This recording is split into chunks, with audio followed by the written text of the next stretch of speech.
Pesantren ini dikasih nama Darussalam, negeri selamat. Ya kan, tempat selamat. Nah, sayangnya kita diajarkan untuk mendoakan selamat, itu tidak kita amalkan kecuali di tempat-tempat tertentu. Mau masuk rumah, itu kalau ingat mengucapkan salam. Tapi ketika ketemuan, jarang mengucapkan salam. Padahal kalau kita masuk kubur aja disuruh mengucapkan salam. Sedikit saya mau ceritakan sejarah saya, boleh Bu? Boleh. Saya ini dulu SMA lulus tahun 94. Di SMA saya SMA Negeri 2 Surakarta. Waktu itu saya di kelas IPA ya, A1. Cita-cita pengen jadi ahli informatika. Pengen kuliah di ITB atau di ITS. Cita-cita. Masya Allah, begitu kelas 3 dari mulai hari pertama saya udah daftar bimbingan tes 1 tahun penuh.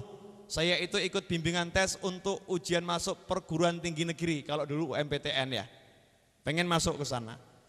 Sampai di tempat bimbingan tes itu saya jadi asisten dari pengajarnya. Kalau pengajarnya nggak masuk, saya yang ngajar. Ya, kalau pengajarnya nggak masuk, saya yang ngajar. Kenapa? Karena punya kemampuan untuk membuat rumus-rumus praktis. Jadi kadang saya buat rumus praktis sendiri. Jadi bukan dapat rumus praktis dari tentornya, justru tentornya saya kasih, ini Pak ada rumus baru, ini Pak ada rumus baru itu. Karena saya suka neliti, gaduk-gadukkan rumus gitu. Begitu mau ujian, saya punya beberapa teman gitu yang teman belajar bersama, saya kasih kisi-kisi kira-kira mana nanti yang akan keluar di ujian. Ramalan ya, ramalan soal-soal yang akan keluar. Kemudian mau ujian itu kan harus dicantumkan, nanti pilihannya kemana, ITB atau ITS. Saya ngomong sama ibu saya ngomong begini, kamu tidak boleh keluar dari Solo. Waduh ini masalah, gak boleh kuliah keluar dari Solo. Ibu gak bisa jauh dari kamu, saya anak pertama, saudara saya ada 2, 1 laki 1 perempuan. Apa yang terjadi? Ini urusannya salam tadi ya. Apa yang terjadi? Oh namanya udah belajar 1 tahun penuh pengen masuk ITB ITS, kemudian nggak boleh gitu ya, nggak boleh keluar dari Solo. Buat saya kalau nggak ke ITB nggak ITS nggak usah kuliah. Ya kuna aliman, kalau jadi yang alim sekalian, kalau yang setengah-setengah nggak mau. Prinsip saya waktu itu seperti itu. Ngeyelan Bu, saya anak muda Bu. Cuman apa kata ibu saya nurut. Akhirnya berangkat ujian, namanya ujian udah harus ikut, udah bayar ya berangkat. Sebelum berangkat saya pakai baju sekolah itu ya untuk ujian, saya mampir ke kuburan. Ini silahkan nanti ditiru nih. Bagus nih ya. Mau ujian mampir kuburan. Udah ada belum Pak? Mampir kuburan siapa? Mampir makam seorang waliullah insyaallah, yaitu Al-Habib Alwi bin Ali bin Muhammad bin Husain Al-Habsyi. Ayahanda dari Habib Anis. Ya, ayahanda beliau di Solo sana. Saya mampir. Kemudian saya ngomong, Habib mau berangkat ujian, doakan sukses. Saya enggak baca Yasin, kepanjangan kelamaan ntar. Ya, Al-Fatihah, Al-Ikhlas 11 kali. Assalamualaikum Bib, saya mau ujian, doakan sukses. Saya enggak minta doa lulus, tapi doa sukses. Berangkat. Wah, sampai di ruang ujian, ya, di ruang ujian, saya garap soal itu dengan satu ilmu yang saya dapatkan hari itu harus saya jalankan. Sebelumnya saya belajar, tapi di lembaran kertas saya dapat perintah dari hati saya untuk pek endi. Tahu Bu pek endi Bu? Pek endi sing apik, sing endi, sing iki. Paham enggak Bu? Jadi enggak mikir asal bunderi. Ini. Lulus enggak kira-kira? Begitu saya keluar nomor 1, yang lain masih belajar, masih ngerjakan tugas. 1 sekolah nomor wahid saya awalan, keluar nomor 1. Wah ini memang betul nih, 1 tahun dia ikut bimbingan tes, kalau keluar awalan pasti dia bisa. Teman-teman saya ngomong, wah Val, Masya Allah, kisi-kisinya 80% keluar, 80% keluar tuh kisi-kisinya. Sehingga teman-teman saya itu keterima di ITB, di ITS, di UGM keterima. Mereka tanya sama saya, gimana kamu? Saya garap PPND, oh kamu ngawur, masa digarap PPND, kenapa? buat apa saya kuliah? Sama ibu saya nggak boleh jauh-jauh. Buat apa saya kuliah di Solo? Prinsip saya waktu itu seperti itu. Ya otomatis nggak keterima Bu. Otomatis nggak keterima. Tapi ya saya coba ikut ujian lagi. Waktu itu mau masuk IAIN, ibu saya agak mengendor, ke Jogja boleh. Ya ke Jogja boleh. Mau masuk IAIN, saya belajar, ujian garap bisa. Nggak lulus, alhamdulillah. Nggak keterima IAIN. Akhirnya saya mikir masih ada waktu 1 tahun. 1 tahun ke depan. 1 tahun saya mau rayu ibu saya gimana saya bisa keluar dari Solo. Tapi setelah saya rayu ibu saya belum boleh, tiba-tiba lah ini loh anehnya. Berkat assalamualaikum ya ahlal kubur nih. Berkat ziarah, ngucapkan salam pada yang dikubur. Tadi kan saya ngomong yang di makam tadi Habibnya saya ajak ngobrol. Beb, doakan sukses. Iya, ibu-ibu pernah ngajak ngobrol kuburan belum? Kalau ngajak ngobrol kuburan enggak boleh Bu, tapi kalau ngajak ngobrol yang dikubur boleh. Kalau ngajak ngobrol kuburan kan aneh, kuburan kok diajak ngobrol. Tapi kalau makam para wali, makam orang tua kita, makam kakek kita, makam nenek kita disunahkan kita ngajak ngobrol. Nanti saya jelaskan sebentar, memang agak aneh kedengarannya ya bagi sebagian orang. Akhirnya dapat dorongan untuk apa? Ke pesantren. Kemana? Darul Lughah wa Da'wah yang ada di Raci, Pasuruan, Bangil. Pertengahan antara Pasuruan dan Bangil, itu ada desa namanya Raci. Di situ ada pesantren Darul Lughah wa Da'wah. Pesantren itu diasuh oleh Ustadz Hasan bin Ahmad Baharun almarhum. Saya mau berangkat ke sana, kontan ibu saya tidak boleh. Mau ke ITB enggak boleh, ITS enggak boleh, apalagi ke sana tidak boleh. Tinggal di pesantren tidak boleh. Subhanallah, saya itu kok punya semangat yang gede, aneh juga. Bahasa Arab saya itu 0. Dari 0 enggak ngerti apa-apa. Senangnya aja bacanya baca buku matematika, fisika, kan seperti itu. Masa tiba-tiba nahwu shorof kan enggak mungkin. Akhirnya saya datangi paman saya satu persatu. Saya pamit, paman insya Allah hari Senin saya mau berangkat ke pesantren. Hari Senin saya mau berangkat ke pesantren. Paman saya langsung ngomong sama ibu saya, Novel katanya mau ke pesantren ya. Ibu saya kaget tuh, kok udah laporan kepada kakak-kakaknya, kepada adiknya gitu kan. Maka ibu saya ngomong, iya insya Allah, tapi cuma 6 bulan. Tapi cuma 6 bulan. Akhirnya 6 bulan saya di pesantren. Tidak boleh lebih dari 6 bulan. Ringkas cerita, 6 bulan saya pamit pulang diizinkan oleh Ustadz Hasan Baharun. Setelah 6 bulan di pesantren, kemudian saya tinggal ikut belajar dari rumah ke Masjid Riyad, dari rumah ke Masjid Riyad di tempat Al Habib Anis, sudah di situ sampai belum meninggal dunia sampai sekarang. Dan alhamdulillah berkat ziarah itu akhirnya secara zahir saat ini saya bisa ngajar dekan, bisa ngajar dosen, ya, bisa ngajar gubernur, bisa ngajar bupati, bisa ngajar macam-macam orang itu. Yang semuanya bahkan teman-teman saya yang kuliahan yang udah jadi pengusaha, yang jadi pejabat akhirnya juga pada belajar. Berkat apa? Berkat ziarah. Bib, doakan saya sukses. Paham enggak Bu? Nah, orang Islam itu disunahkan minimal tiap minggu ngajak ngobrol jenazah-jenazah tiap minggu, yaitu tiap hari Jumat. Mulai dari matahari tenggelam malam Jumat sampai matahari terbit di hari Sabtu. Itu disunahkan ngajak ngobrol yang telah meninggal dunia. Kalau judulnya dirubah gitu kan orang kaget ya. Tapi kalau judulnya disunahkan ziarah kubur kan biasa. Kalau disunahkan ziarah kubur biasa. Tapi kalau disunahkan ngajak ngobrol yang dikubur, anehnya luar biasa. Ini kita harus ngerti, ziarah itu artinya apa? Ziarah artinya itu berkunjung. Orang berkunjung itu bukan masuk neng-nengan, tok yang satu diam aja, namanya bukan berkunjung. Orang berkunjung itu saling tegur, saling sapa, itu namanya berkunjung. Makanya Rasul mengajarkan kalau orang masuk pemakaman, mengunjungi yang di makam, diajarkan di situ ucapan salam. Dan ucapan salam itu bunyinya, Assalamualaikum ya ahlal kubur, wa nahnu insyaallah bikum lahikun. Dan berbagai macam versi yang lain.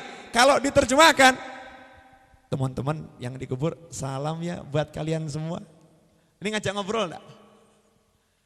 Teman-teman, bapak-bapak, ibu-ibu, ahli kubur, ya teman-teman semua, ya kan? Ya ahli kubur, insya Allah saya nyusul kalian ya. Ini ngajak ngobrol enggak? Ngajak ngobrol, makanya sungguh aneh kalau orang kemudian mengatakan tidak boleh mengajak ngobrol yang di makam. Aneh, kalau ada orang mengatakan tidak boleh ziarah kemudian ngomong sama yang di makam, itu Aneh, justru ajaran Rasul Muhammad SAW hendaknya kita ngobrol sama yang di makam. Mereka itu enggak meninggal dunia, jasadnya memang akan mati. Tapi kalau rohnya selalu hidup, rohnya selalu ada. Roh yang baik dapat nikmat, roh yang buruk dapat siksa. Makanya kita dikatakan wa nahnu insyaallah bikum lahikun.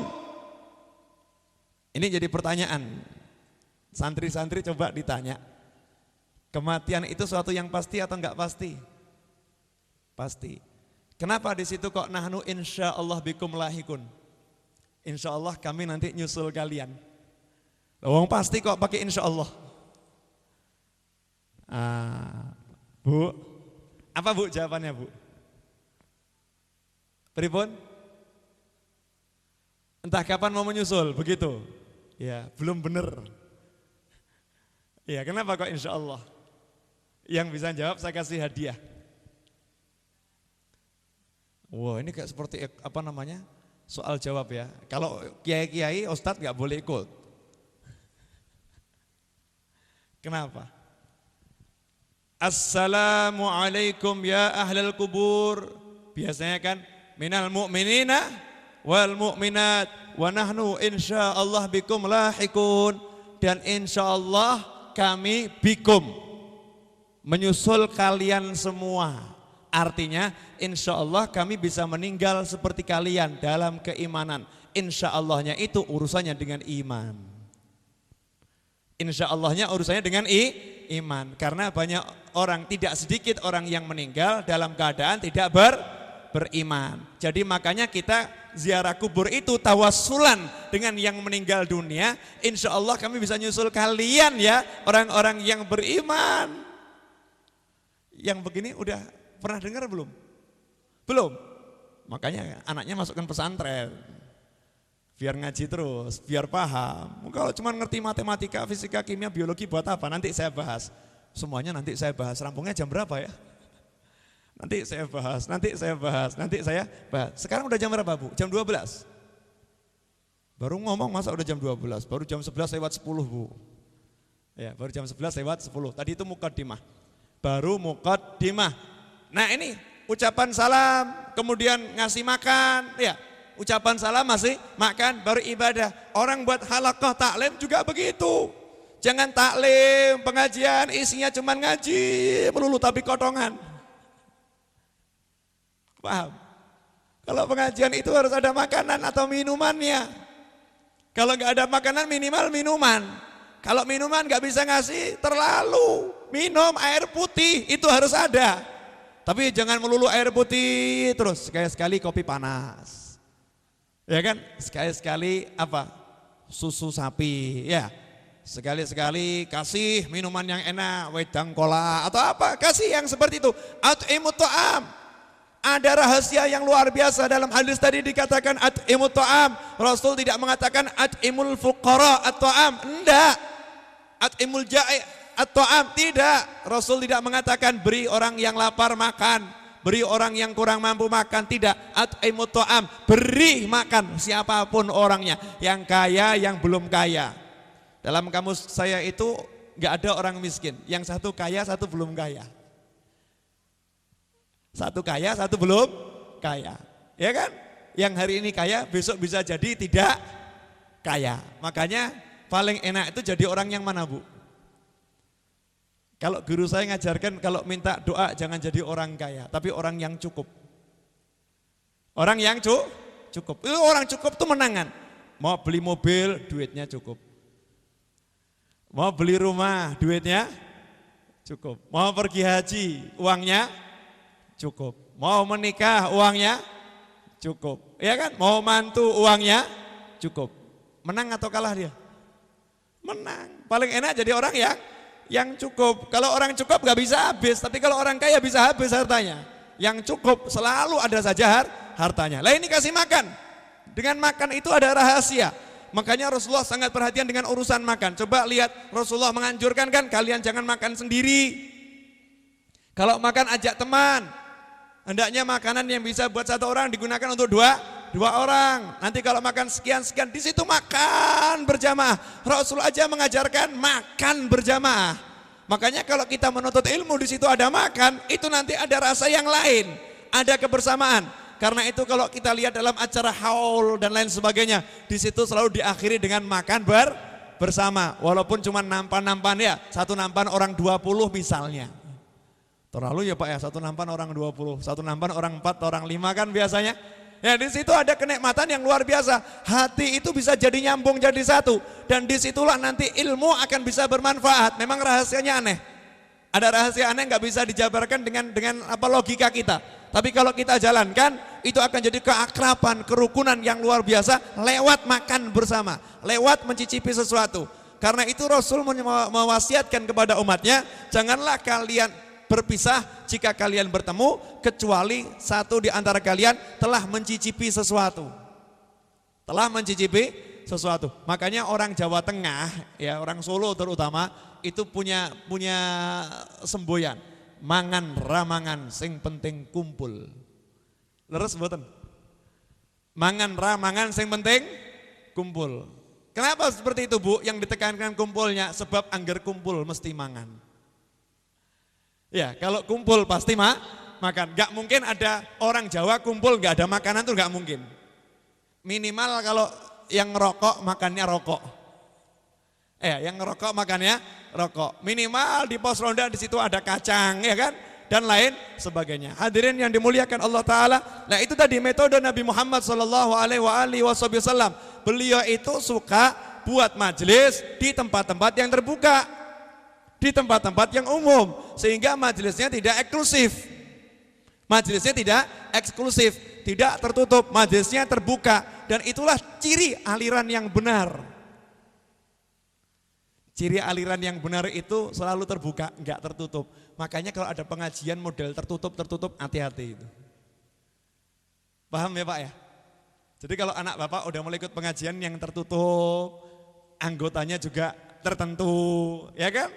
Itu hati, mesti enggak benar. Udah dipastikan, pasti tidak benar. Karena yang benar enggak mungkin ditutupi. Yang benar itu cirinya terbuka. Makanya aliran-aliran aneh dan menjadi organisasi-organisasi yang mengerikan di negeri ini rata-rata orangnya sifatnya tertutup.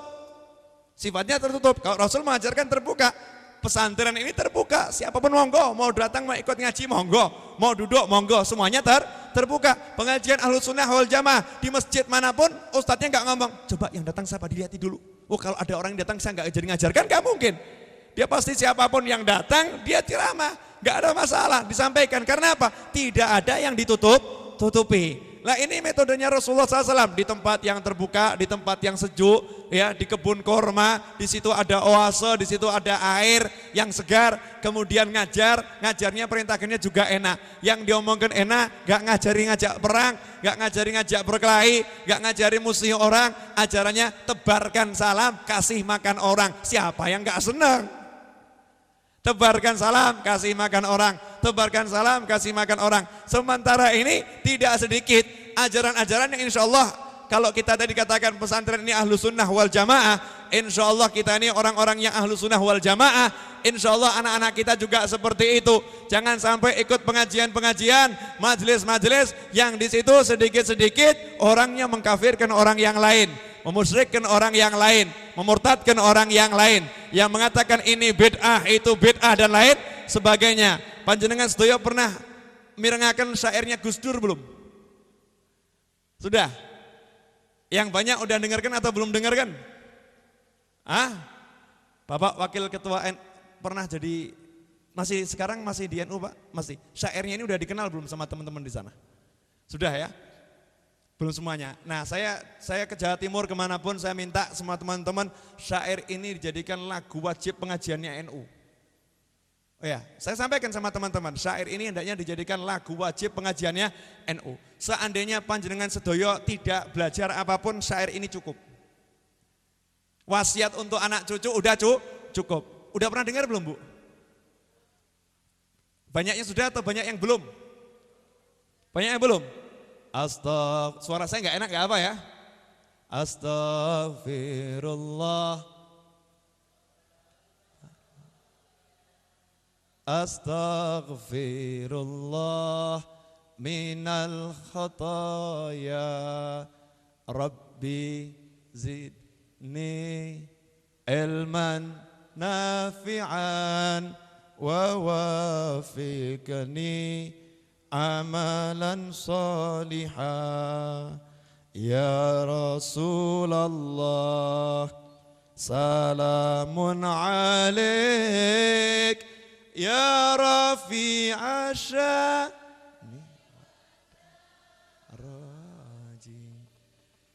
atfata ya jiratal ya uhailal judi wal karami ya uhailal judi wal karami ngawiti ingsun